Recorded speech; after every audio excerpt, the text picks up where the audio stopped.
Repeat after me. Biopolycarbonate. Can you say that? Biopolycarbonate. I like that. Sounds like one of those Jamaican folk songs. Biopolycarbonate.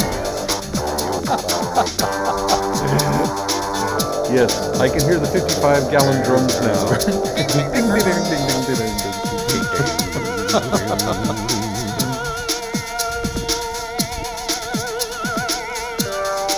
I work in banana fields all night long. Daylight come, polycarbonate. All right. I like polycarbonate. I'm excited about polycarbonate. Really. Well, I think we all should be, and Well, maybe you could clue us in on why we should be so interested in I hate to say it, polycarbonates. but as we Excuse me, biopolycarbonates. Well, that's the important part because today, as I speak to Robert Strong on Radio Science News. Good morning, Richard Pollock. I'm going to. This is one of those big deals where you go, well, nobody knows about this, but you know what? This is a big you know deal. what? The millions and millions upon millions of listeners to Radio Science News will be able to tell the other couple billion people on the planet, hopefully, all about it. So it's like that commercial. As we get to there, it's like that commercial for shampoo. You tell two people, and they tell two people.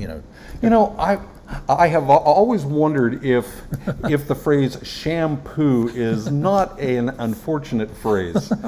Oh, here, wash your hair with this shampoo. You couldn't get any real stuff. Yeah, you couldn't get any real soap. Yeah, okay. Well, I just get these folks rolling to Radio Science News because I am just raring to say polycarbonate one more time. One more, no. Many biopolycarbonate. Okay. Hey, there he goes. Okay. You have tuned into Radio Science News. This is episode number 853. Wow. And if you're a prime number fan, ding, ding, ding, ding, ding, it is indeed a prime number. Not one of my favorite prime numbers. It doesn't come up that often. Yeah. But it's still a prime number indeed. This is nice. August 27th, 2022. And just we are in for some fun. So let me get you to the launch pad of science on Radio Science News, and I usually get there by going first to smartcenter.org, check on it, see if there's anything happening. Oh yeah, and there always is. So if you go to www.smartcenter.org, smartcenter.org, you'll find a little triplicate trifecta of rainbows that in unison say Radio Science News 3 times. Just above that, you'll see the live link to Radio Science News, Launchpad of Science, and there's a plethora of really fun things that Richard puts up every single week for our science viewing and discussing convenience. And let's see, mine just came up. The first one on the list, is biopolycarbonate. What a coincidence! Well, what a coincidence! Yep. And then we have Artemis 1, which is the NASA's return to the moon. This is an unmanned spacecraft that is going to test the rockets, test the atmospheric entry, make sure that everything's working good, so that then they can do Artemis 2, which is probably going to be in 2024, and that's going to take human beings on a rendezvous with the moon. They're going to do a flyby about 100 kilometers above the surface, just like this one's going to do, just above the lunar surface, and then they're going to come back, and then they're going to land to test all the stuff, and then Artemis 3, and the current date is the end of 2025 will be the first landing somewhere in the South Polar regions. They've got about a dozen places that they want to look at that. So yeah, that's really super cool. And then Jupiter, I imagine that this is our friends at the James Webb. Yes, they've issued another lovely image. Yes, so.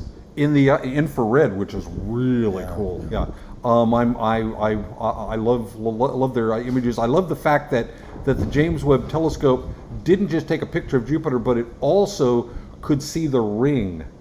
That most people don't realize that there is a ring around Jupiter, Uranus. Notice I did not say Uranus. Neptune and Saturn. Saturn just has a really big ring system that we can see even in a backyard telescope. but Jupiter, Uranus, and Neptune subtle, yeah. also have, yes, very subtle rings. Speaking of looking through a backyard telescope, I want to remind Yes. folks that Saturday evening from 8:30 to 10:30 in Grant County, West Virginia, in the Love Eastern Grant Panhandle. County. I love Grant County. That's where my wife is from, and in fact we are going to go to her reunion. I won't say which one.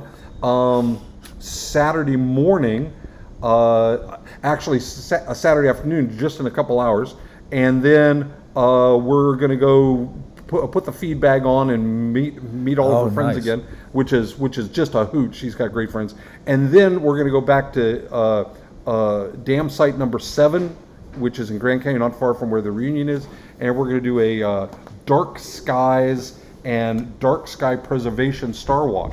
It's Nice, the inaugural. nice. I am really excited. Well, maybe some of those folks will be. I'm sure you'll invite them along if they Oh, wish to come. absolutely. That'd be great. We as I'm eating my coleslaw and French fry macaroni and cheese sandwiches, Ooh. I will be inviting everybody.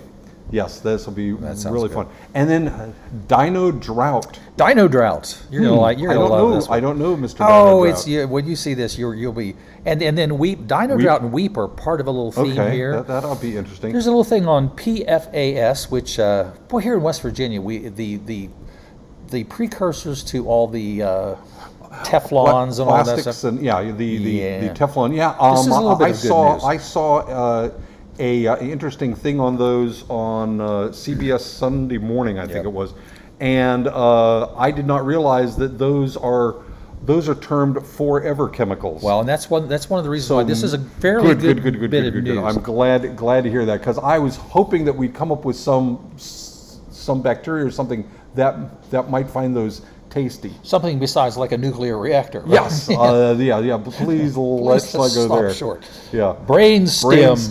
Brainstem. You would think STEM, but it's STEM. It has to do with brain. There's a big story I saw all over very news things about brain stimulation and how it could improve your. And I thought to myself, we've covered this in a much simpler way, but we'll discuss it. It's called reading a book. Well, that's one way. Oh, okay, all Sure, you want something. Then there's news about what may be the oldest hominid, perhaps.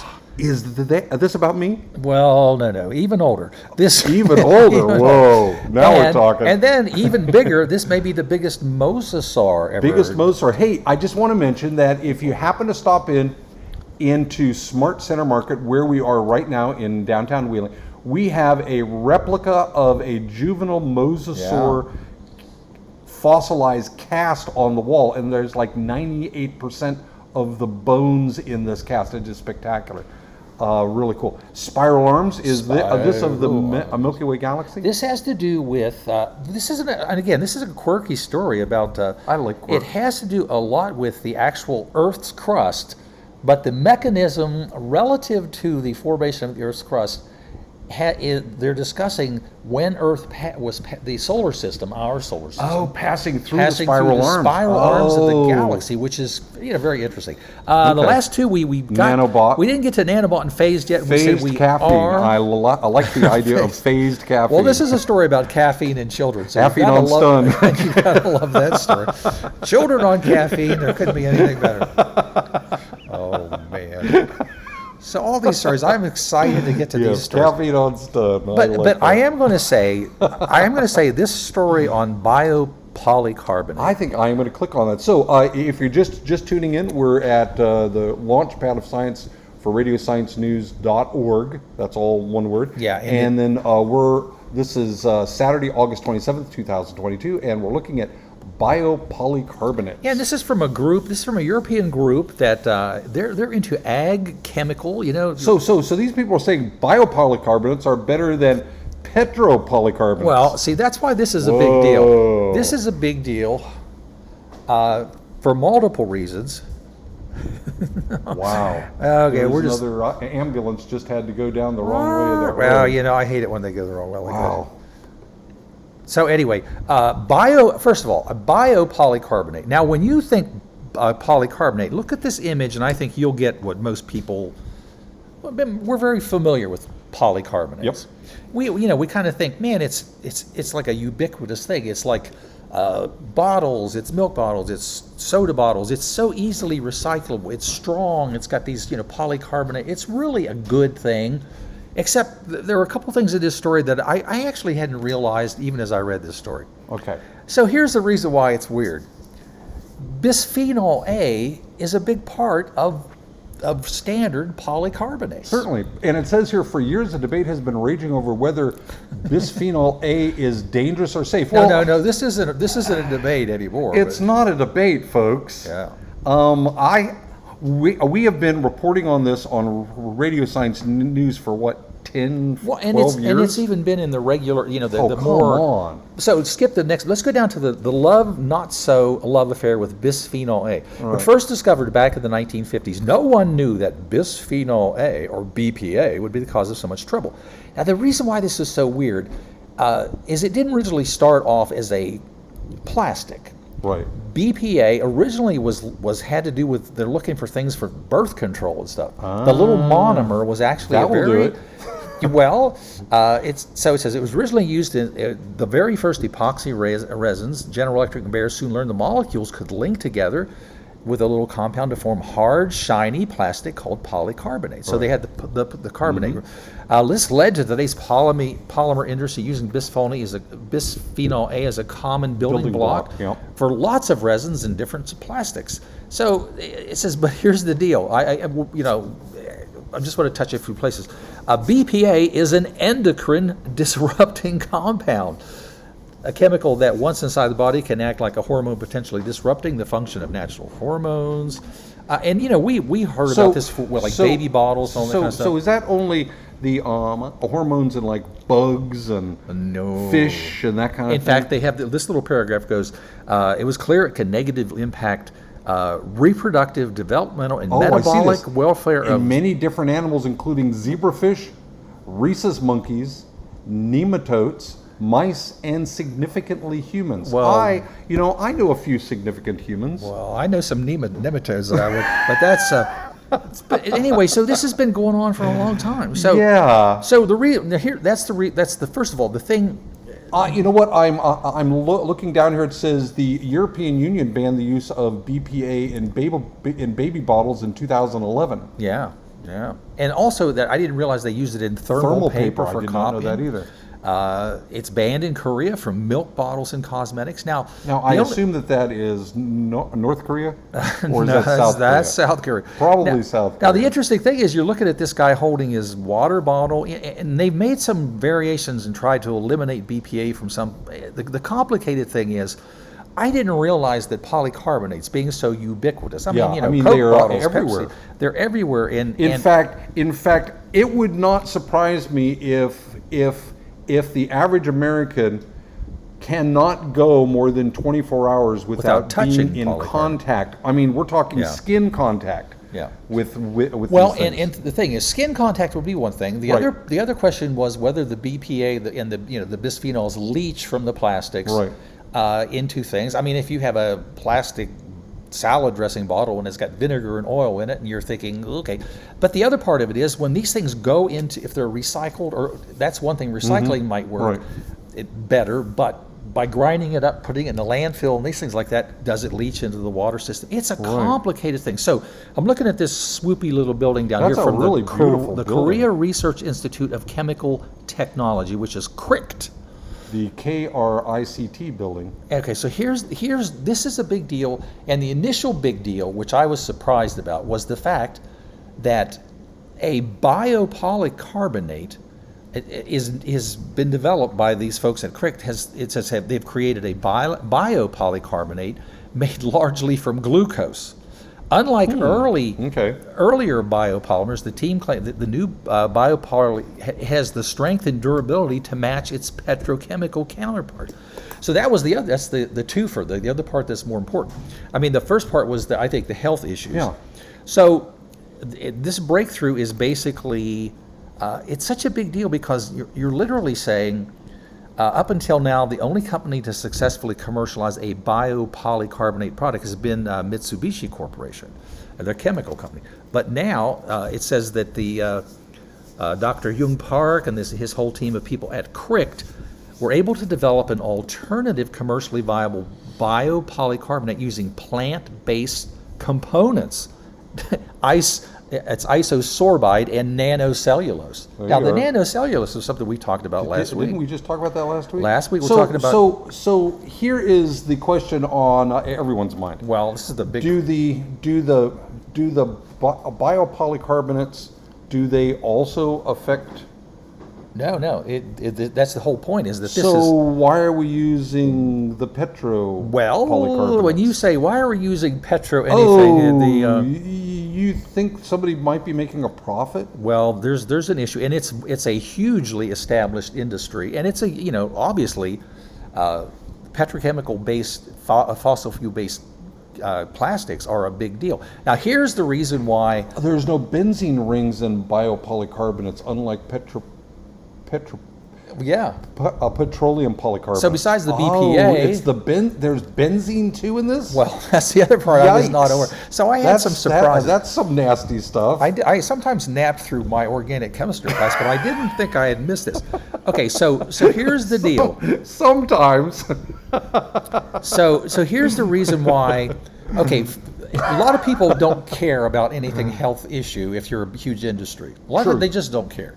And I'm just going to say that because... Yeah, might as well, because it's true. It's probably true. Now, here's the reason why this is also such a big deal. And here, I'm going to scroll you down to you're looking at the paragraph on the low toxicity. Which is, this is, you think, man, that's the reason to change. But look at the one that says biopolycarbonate strength. And here's the big deal. In fact, tests showed that this latest biopolymer was stronger than standard polycarbonates. Okay, so both petrochemical and bio-based fossil fuel carbonates typically have a tensile strength between 55 and 75 MPa, and that has to do, the number is like tensile, you're pulling it apart. Pulling it apart, yeah. Now, here's the cool thing. The Mitsubishi bioplastic surpassed that because it was 64 to 79. So it's just above. Yep. And these are, I think they're millipascals. It has to do with tensile pulling apart till they come apart. Till they snap. So check out the latest. The Cricht biopolycarbonate is 93. Wow. So it went from 55. We're just talking about the... So if you had a container and that was under pressure, like a soda bottle, right? You could use less of it to contain the carbon dioxide pressure. Right. Or at the same size, if you were, for example, if this is one of the carbonate plastics which are strong, and maybe this would be what you would make hydrogen storage things, or maybe pipes from. Yep. It's automatically, let's say the range here, they're talking about this one being 55 to 75. This one they're saying is 93. Even if you're looking at the high end, this is like 20 units more, higher tensile strength. Now, the other thing is, and part of the reason why this is so strong is because the process includes the fact that they end up with dispersed nanocellulose. It says, there's more. It's kind of deep in the weeds. It's got a 93% light transmittance. This is due to the suppressed crystallinity through the dispersed nanocellulose, and the result is superior to commercially available petroleum polycarbonate. That one sentence is such a game changer in material science. Yeah. Because all of a sudden you're thinking, we've had this discussion with people who are looking at the current natural gas play and stuff like that, and they say, well, it was a good thing that it burns cleaner than coal, but it's still a fossil fuel.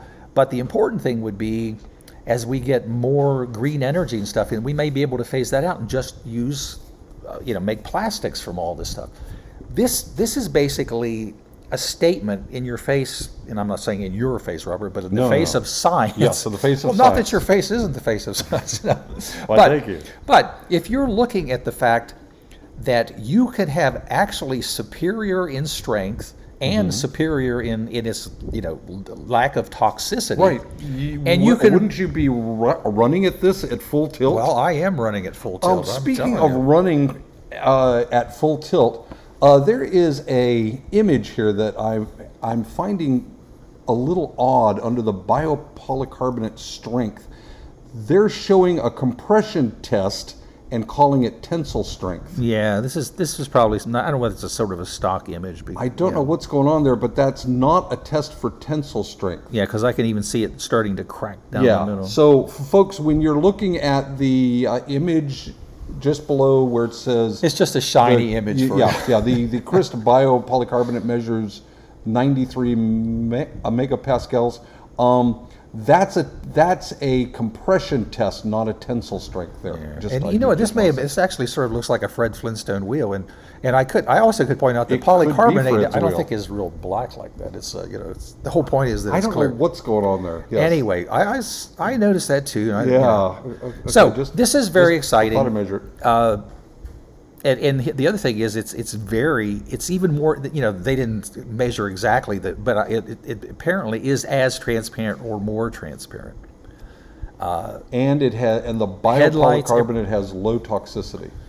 This is really, this is exciting, and it's one of those stories that pops up So, as clearly to me a huge game changer in terms of green technology. So when there was talk here in the Ohio Valley to make a plastics a company, Yeah.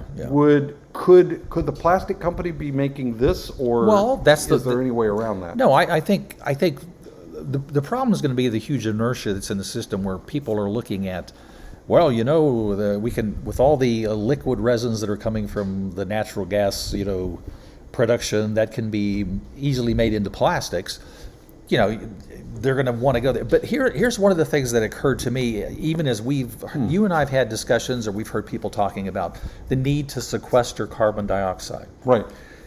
Literally, if you take a slightly bigger picture of what's going on here and you go, oh, so wait a minute, cellulose. So literally, if you were able to get a whole bunch of carbon dioxide to be sequestered by, I don't know, like a plant or a tree, something that a produces tree cellulose, sounds good. there may be other plants Then you might be able to make the plastics without the BPAs, and you would then and it would be stronger and cheaper. And even though it's a multi-step thing, what you have actually done, for example, if you decide that this very low toxicity material, which is also very strong, maybe it could actually be used for the structures of every car that was made in the world. Every structure, a building, every window. Yep. They're talking about it's every. Well, Wow. Robert, even you could replace your little goldfish aquarium. You could have one made of this. This is a huge. Even though this seems like a small story from this little institute in Korea, this is really a big deal. I think this is a very big deal. especially coming from the standpoint of we've often talked about people growing trees and all that to suck in all the carbon dioxide. But here's the problem: Yep. even if you do grow plants to initially store it, if you don't somehow keep that from, like, for example, if you have a tree and you chip it all up and throw it out on your garden, it's actually going to break down and release. You're just at carbon net will zero. go back into the environment, but this will actually It will sequester. it will actually take the carbon out of the environment because you're putting it into something semi-permanent. That's right. And I'm going to tell you that. See, my goal at this point, because I even have a clear path on how I'm going to do all this, but I think it should be sequestered in musical instruments that would be made from, besides the beautiful wooden parts, some components could be the biopolycarbonate, and even it's possible that we could incorporate nanocarbon fibers. So you're Make it you're- really strong. So you're telling me, with a slight extrapolation, that if we all learn to play the banjo, that we can save the planet. Well, maybe the ukulele. How about we okay, all right, listen? okay. Let's. I don't want everybody playing the banjo. Because, No.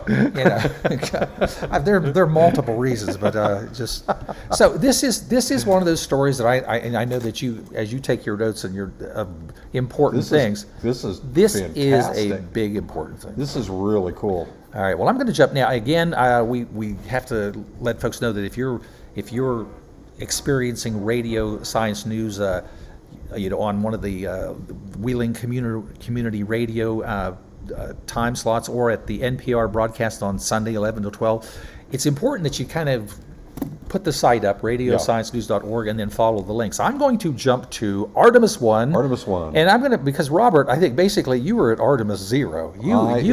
I have known you to be part of, if not this Artemis project, I think it's the predecessor to. Yes, I have you been have, to you have meeting attended, after meeting after meeting, conference after conference after conference. I have presented papers. I've jumped up and down. I've actually gone to Congress and senators. I have said we need to go back to the moon. We needed to get this.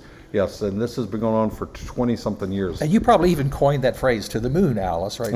No, that was somebody else. I would love. That was Jackie Gleason. Yeah. Excuse me. Actually, I believe that my wife coined the phrase "to the moon, Robert." Oh, that could be it. Okay, so this is really this is a nice little story. We'll cover. I'll let you sort of like peruse. This is kind of the primer on.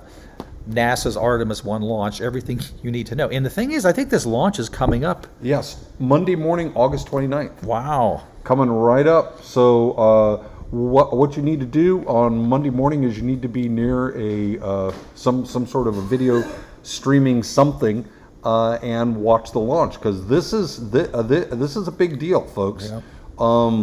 I will say right now, I don't think that the United States will be going to Mars. I don't think human beings will ever set foot on Mars. I think we will be going to the Martian moons and beyond. We could send Elon Musk there, but that'd be okay. That's the only human, semi-human being that I would say yes. I'd say it's just fine if he wants to go. But this points to something that you and I have discussed, and you've said many times. The most important thing to do is, before you like leap over the close neighbor that we have in the moon. Right. You need to do a whole bunch of stuff there, and everything that's done there in terms of knowledge, safety, so many things. Yeah.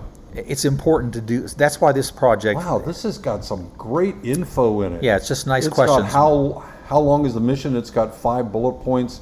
It's got Space Launch System rockets by the number 4 bullet points. The Orion spacecraft by the number 4 bullet points. This is very, very nice. Yeah, it's a great article. And you know, this hasn't been so much on my radar screen, but look at, there's even a map that shows all the different people who are partners. Artemis partners. Wow. I think that must be us when we're up here in this little, no. Well, look, that looks like, wait a minute, is that Kauai or Guam? Where is that? That is Hawaii. Yeah, okay, I'm looking, okay.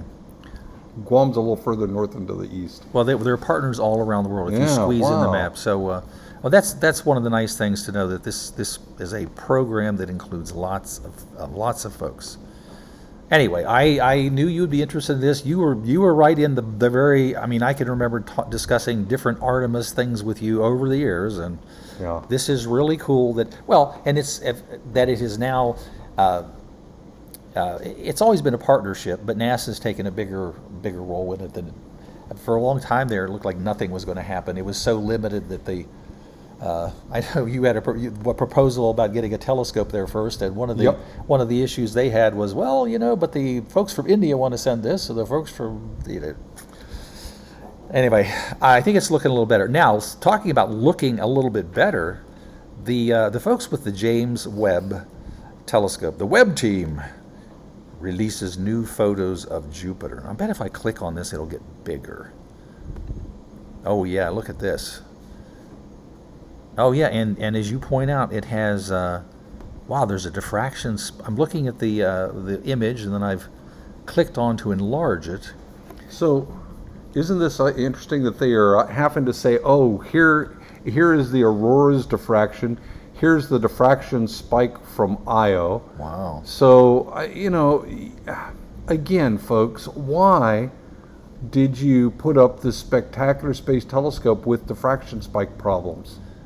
Yeah. It could have been an off-axis space telescope. There would be no diffraction spike, because that diffraction spike is taking away from the rings, and it's also making people who don't know any better think that that the southern aurora, and there's even a little bit from the northern aurora, are having these weird weird lines the coming spiking, out. the aberration from the Yeah. structure of the scope itself. Yeah, and actually, I didn't even see this. And when I first looked at this, I was just looking at I had seen the image of which they had on various cable TV things of saying James Webb, a great new picture of Jupiter, and of course the clarity of it. I'm sure that you can click in even closer. Oh, that's spectacular. So it's of course the resolution of the image and the detail that you can see there's some amazing things, but I was surprised. I didn't realize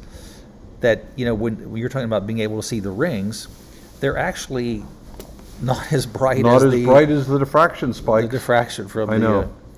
Io's footprint. I'm not even sure exactly. I'm not sure what that means. The one thing that is kind of neat is that they do have. You look in the what would be the north and the south, the polar regions Yeah. of Jupiter. They've also captured Wow, the it's huge just auroral spectacular. things. Very neat. So anyway, more good things from the James Webb folks. Wow. They say we hadn't really expected it to be this good, to be honest. Now that's I bet that the engineers did, and the engineers are probably going, "Oh man, there are diffraction spikes messing up this gorgeous image." here's this picture's a little bit better. That's the a false NIRCam, color? yeah, they've done some with filters. Well, they've enhanced it, but they've done it through 3 different filters. And they've also taken out the diffraction spikes. Well, that's a little bit better. So anyway, very very cool. I'm looking to see. Were you able to see? Was the monolith?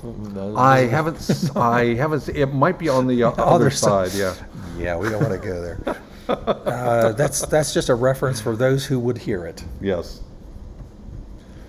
And a Clark bar every time you think The about Clark bar. Oop. it. Okay. Oh wait. All right. So now Dino drought. I told you you'd be excited about this. I'm always excited by this. There's that old thing about it's an ill wind that blows no one any good kind of thing.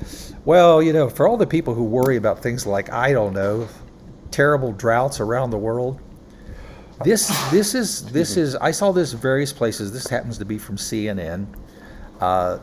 Dinosaur tracks from 113 million years ago Oh, yeah, uncovered I due to saw drought this. conditions. Yeah, so it turns out that because there's a drought in this area, the river level went down, and for a short period of time, or at least as long as the drought exists, you can walk out and see these Yeah. Dinosaur Valley State dinosaur Park. prints. Yeah, and down at the Dinosaur Valley State Park, there's a link there. It has some that are, all, but the surprise was, wow, there's some great ones in the river. When you scroll down, tracks of a 60-foot dinosaur have been discovered at Dinosaur Valley State Park in Texas due to the drought. These are really amazing Yeah. footprints. They are beautiful, aren't they? I mean, look at the size of these things. You can see the claws, you can see the toes, very, very well. The pictures down here. I mean, it shows this wonderful trackway. Yeah, right. It's kind of like down the center of what would be the usually underwater river in the place. And you're like, somebody needs to get in here real quick and do the plaster molds or the rubber molds, Yeah. and get these really quick before the river rises back up. Because as they say, even when the river comes up, and even if it's shallow, those all fill in with sediment, Oh, so yeah. you're not going to see them. Yeah. Well, the closest thing I've had to an experience like that was when it was really, well, I wouldn't say a drought, but very low water at Audra State Park, and I was, of course, floundering around and seeing if I could flog some fish, out there with my.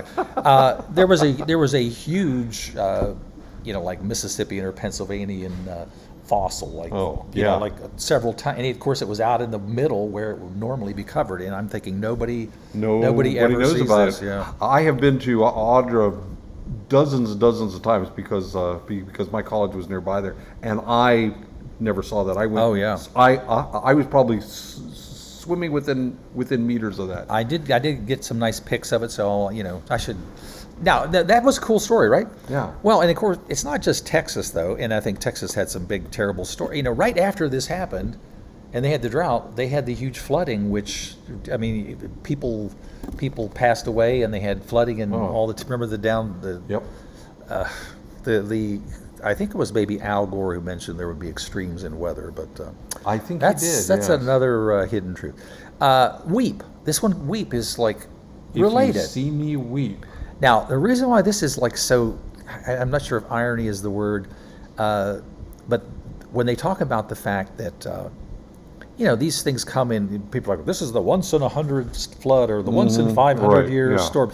This is the thing that's odd about this, and I saw this mentioned in different places because people thought it was the Elbe River, which flows from the Czech mountain range through Germany and the North Sea, has one of these stones. It's from a drought in 1616. And is once more visible in the dried up riverbed. The lines. When do mix done wine are engraved in it. Of course, I'll translate that for you. Oh, good, thank you. So here's the point. These people If were you suffering see me and dying in a drought, and so on this particular rock, they carved this because if you can see this, you're in a drought, and terrible, the drought terrible is so time. bad. So is it upside down? It does kind of look like, yeah. I'm not sure. Yeah, I think it is. Yeah. Okay, yeah. And Which it may makes be sense. it may be they carved it from Yeah. this side. I don't know. Which- But yeah. Which makes sense because you would probably carve this after the drought, Yeah. and so somebody had to be above the water, and somehow they might have diverted it. And it says here, these macabre warnings come in the form of boulders inscribed with stories of past tragedies and predictions of future ones. The boulders are called hunger stones. Hunger stones. Hungerstein. Wow. That is really. As it says, they said these were used as hydrological landmarks across Central Europe. So when you were able to see these again, you knew that you were in a severe, severe drought. If you see me, weep. Wow. Well, guess what? We're seeing them. I'm seeing them. We're seeing this all around the world, whether it's exposed dinosaur footprints in Texas or the Elbe River being so low that you're seeing these. I mean, they actually did it on purpose, like to let you know, if you're looking at this, dude, you're in a drought. Yeah. Now, they didn't have a German translation for dude, you're in a Dude. drought, but close enough, I guess, is what I'm saying. Wow, isn't that something? That is. Now, this is a good news story because you were correct. PFAS. Because they literally reference in their the main blurb here, simple method destroys dangerous forever chemicals, making water safe. Well, how is that? This is really cool, and Okay. thank goodness, University of California, Los Angeles, August 18th. And just as I said, if you, Robert, if you're despairing at recent report that I Earth's am water sources definitely have been despairing. thoroughly infested with hazardous human-made chemicals called the PFAS. Well, they're polyfluoroalkyl. We'll talk about that in a second. They can last for thousands of years, making even rainwater unsafe to drink. There's a spot of good news. They've developed a way to break down about a dozen types of these nearly indestructible chemicals at low temperatures with no harmful byproducts. Now, Well, that's a nice idea. of course, they're taught this little thing about it being on the soil. That's sort of a point that it can be in the soil, it can be in the water It could be in table. the air, they were saying. Oh man! So here's the cool part. So when they're talking about low temperature, it says in the journal Science, that's no fish wrap. That's a good thing right there. Fish wrap. In water that's heated to just 176 to 248 degrees, so for these various inexpensive solvents and reagents, we're able to sever the molecular bonds in the polyfluoroalkyl. Here it is. They're called polyfluoroalkyl substances. So Yeah. that's the predecessors for Teflon and a bunch of. Among the strongest known, Wow. and initiated a chemical reaction that gradually nibbled away at the molecule until it was gone. Well, as they say, how do you eat an elephant? One by One nibble at a time. So this is really a big deal. And they're talking about technology could make it easier for water treatment plants to remove It's it. interesting that this story just came out. Wow. I love this phrase, leading PFAs to the guillotine. Good. And it goes down and it mentions Off how with their heads. They target the molecules contain a long tail of stubborn carbon and fluorine bonds, which when you think Really of strong tetrafluoroethylene, bonds. Teflon, Yep. or I was even thinking about this because one of the big deals now is there are people that make some guitar strings for like nylon strings guitar. Oh no, the premium ones are they call them something fluoro, but that's what they've done is basically used a Teflon type. In fact, at one point when I know some kids were proposing tethered space stations. Mm-hmm. They were looking at the fact that maybe the strongest available fiber, besides if you could, I mean, if you had a pure carbon fiber, but that doesn't usually happen, was that Teflon is one of the very strongest ones that's a good because point. of that bond that's in there and the fact that it doesn't deteriorate. Although carbon fluorine bonds are super strong, the charged head group that is the Achilles heel. Well, this is really this is one of those great little mystery stories. They said the simulations also showed that the only byproducts I'm seeing that could could be be fluoride, fluoride. which when it can prevent tooth decay, and of course a lot of fluoride has been the basis of conspiracy Oh, theories sure. all over the world. But anyway, low temperature mineralization of perfluorocarboxylic acid was supported by National Science Foundation. This is another really big piece of good news. This is awesome. I mean, because when I was watching that report, this was less than a week ago. I mean, it was dire news. It was like, well, might as well, call it quits because these things are going to be in the environment. And even as it relates to ever. the very last paragraph, which is summing up the current state of it, that it actually has been effective against 10 types of the PFCAs and other groups, and then even as they continue, they believe they'll identify other weak spots in other classes of PFAs. So, again, one of the most dire, most ubiquitous, and of course long-lasting. Wow. When you're called the forever chemicals. That's, Yeah. So that's an amazing story. Yeah, that phrase really got to me when they were calling them forever chemicals. So what's this brain stimulation? All right, so this thing? this is the story that came out. And I watched this, and I was thinking, oh, wait a minute. After 4 days of non-invasive electrical stimulation, of course, Robert, I'm going to just refresh your brain because I know it's sufficiently stimulated to get this anyway, but what they're literally talking about were the fact that the brain has various waves, various frequencies, the slow wave, the long wave, and it affects different, a big part of what they're trying to do is to sometimes synchronize those waves within the brain. And when I saw this story, I said, wow, look what you have to do to synchronize. Does it have the picture of the, it doesn't even, what it basically ends up being that they have a helmet you have gel on your head, and they have all these points, and what they're trying to do is use electric stimulation to go through your brain. And I was thinking, oh, wait a minute, so there's no other way to get electrical stimulation to your brain? Doesn't your brain take signals from all over your body? You would think. And I'm just going to say, can you think of a couple, 2 or 3 stories that we've talked about where they were able to get those slow waves, like that 50 cycle wave? Couldn't you do this through the optic nerve? Couldn't you do this through the auditory system? Couldn't you do this through the nerves and the sensors in the bottom of your feet? Yeah. I mean, there's a lot of different ways that information can get to the brain. Well, and it may be that if you don't have to put on an oil drenched helmet. Well, they're saying that the idea of putting these things directly onto your skull and then putting electricity so it'll penetrate your skull, it's better than if they were to drill the holes or with typical mice. I and they stick it agree in with your brain. that. I don't want people drilling holes in my head. And the thing is, I would love for people, if you've seen this on TV and it sounds interesting because it shows benefits. So essentially, this is a taser kind of a thing.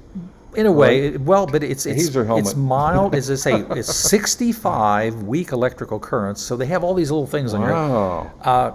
And what it's trying to do is, they're talking about drawing on this research. Team showed that stimulating the dorsolateral prefrontal cortex, a region near the front of the brain, with high-frequency electrical currents improved long-term memories, whereas stimulating the inferior parietal lobe with low-frequency electrical currents boosted working memory. And those are the frequencies. I'm just going to say there have been multiple stories where, first of all, they realized that the things that they were seeing by putting electrodes in mice brains and all this kind of stuff, they found out that, wait a minute, you don't have to they realized, I'm thinking some brilliant grad student probably said, well, aren't there already signals going to the brain? And so just to summarize, they figured out that, first of all, the place that really they clued them in was the devices that everybody's familiar with to ease pain. They're called TENS. They're transdermal. Yeah. It's like a little patch, and it has this little frequency. Right. And your brain, of course, senses that, and then it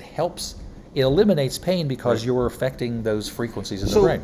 That they started with that, like TENS devices. Then somebody figured out, well, wait a minute, they were getting the same kind of results with merely auditory signals in headphones. And then they figured out that they were, at one point they were doing research with mice and they were doing stuff with the optic nerve, and then somebody said, oh, wait a minute, you could just shine light at that frequency. So all of those things, shining light through your optic path, sounds at those frequencies going through your auditory pathways, and even the one that was you think a trifecta. They found out that you could even be in a vibrating chair at those frequencies, and you could even be in a vibrating chair or with the thing that allowed the light to come through your your optic nerve.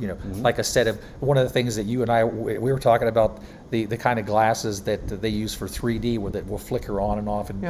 And even to the point that we were saying that if you actually looked at a situation where you had sunglasses like that, then when you were in daylight, you could get that effect into your brain. Or if you were in a lighted situation like the entire Western civilization where electricity. So you mean that your light bulbs could be tuned to this? They could be at that frequency. And that would actually help people in the workplace or at home. Yeah, as opposed to the danger people used to feel. There is a $1 trillion idea. I'll take that one and run with it. And of course, we did also surmise that in most of Europe, where they have like a 50 cycle electric thing, which is closer than we have in the United States, which is typically 60. Yep. We're thinking that could account for some real reasons between I don't know, the Europeans and maybe all the folks here in the United States. I don't know. Just something to think about. Definitely something to think about. But the way they were playing it, they were saying this is a great thing, but it looked like, well, you'd have to somehow make an appointment to be sitting in this thing with these things on your head, and this is actually stuff that's already kind of out in the world, right? But that's just weird. Hey, good morning, Vinny. Okay, hominid. Speaking of hominids, how you doing, Vinny? Yeah, there's one of my favorite. My favorite. Hominids. He's one of my favorites. My favorite hominid. Now this is a little bit of a controversy here. Oh, I like controversy. 7 million year old limb fossils may be from the earliest known hominids. Okay, so when they're talking about limbs, they mean like I think arms and legs kind of stuff, right? Okay, now actually these are, and this is where this is a big controversy, because, and if you look at these, of course, Robert, I know that bones. As an expert on bones and things, you would know. I certainly am. Yeah. These are the upper leg bone segments from, and then and also 2 forearm bones, and these are all 3D models. And of course, we can't really see them. I was trying to cross my eyes, but it didn't work. So anyway, in 2001, researchers found a partial fossil leg bone and 2 forearm bones in Central African nation of Chad.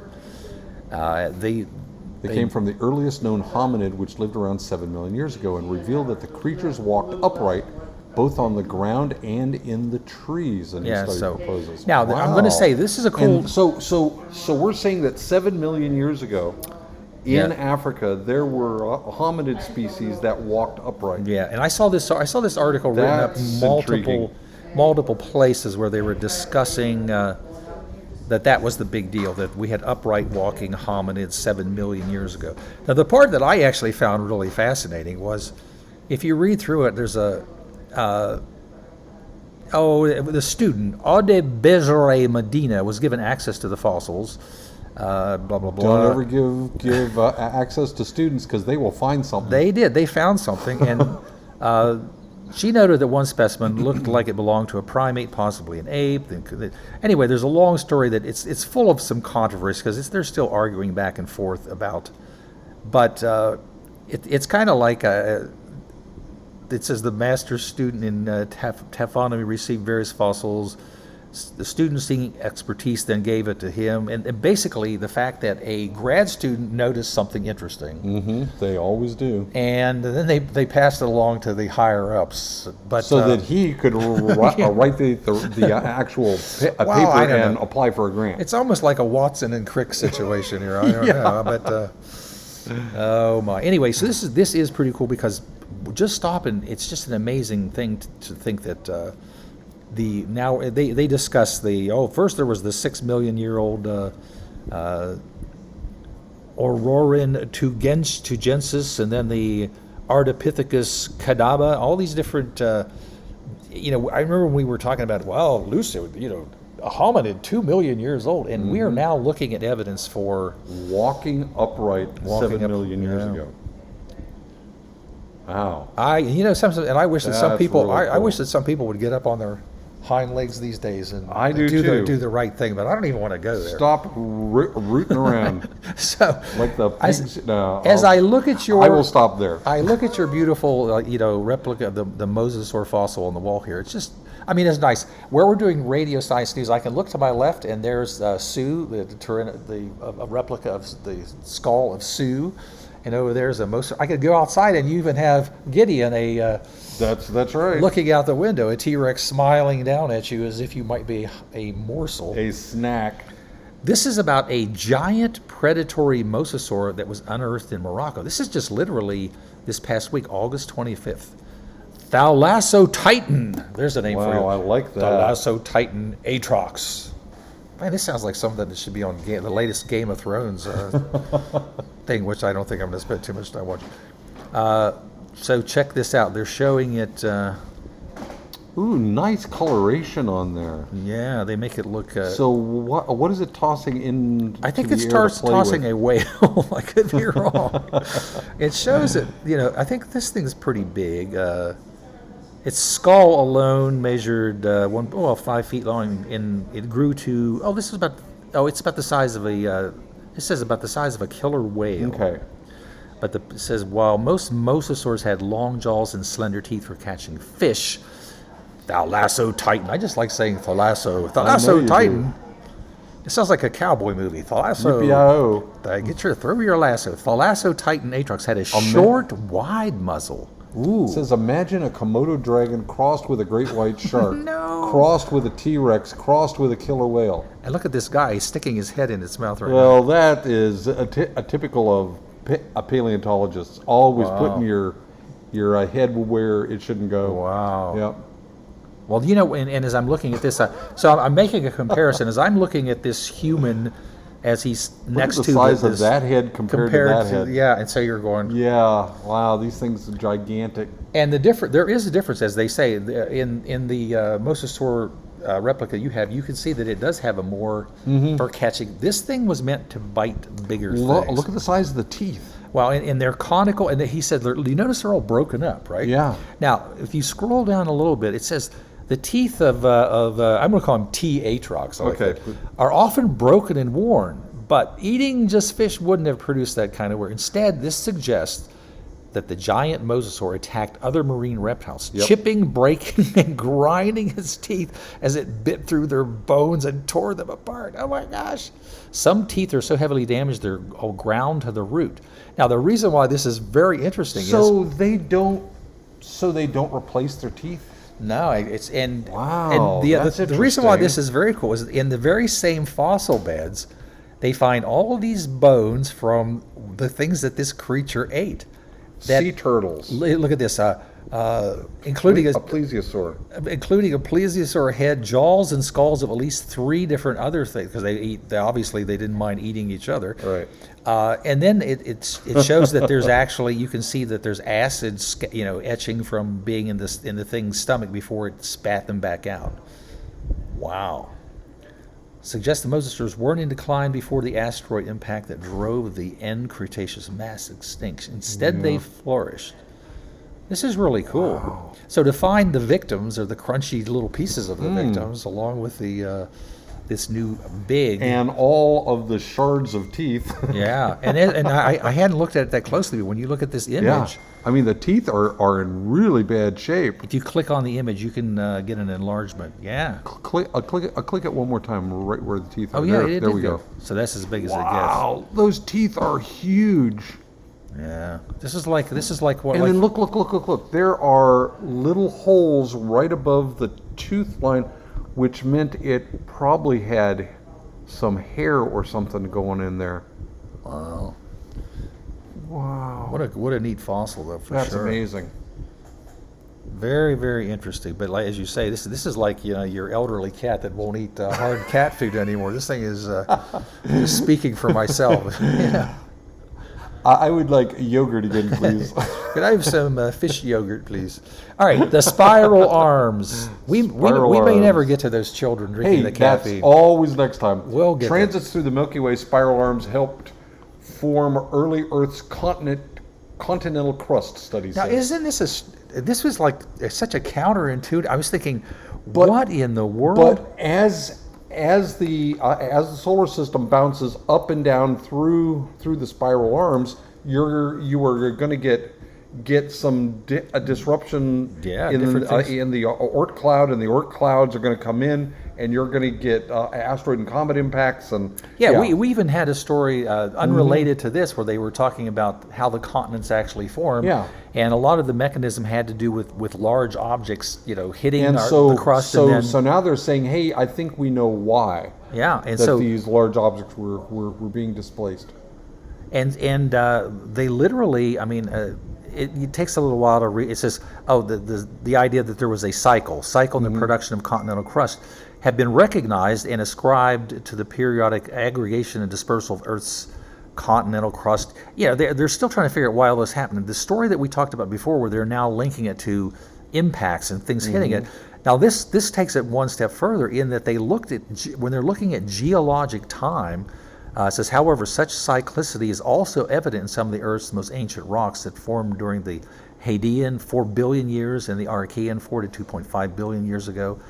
And so now they're linking it to the fact, as Robert was pointing out, as you go through these spiral arms. So it says, studying minerals in the Earth's crust revealed a rhythm of crust production every 200 million years or so that matched our solar system's transit through areas of the Milky Way. Boy, what a with big higher cycle. density of stars. Higher density of stars means that the outer Oort cloud is going to get stirred up. The Oort cloud is where very long-term comets reside.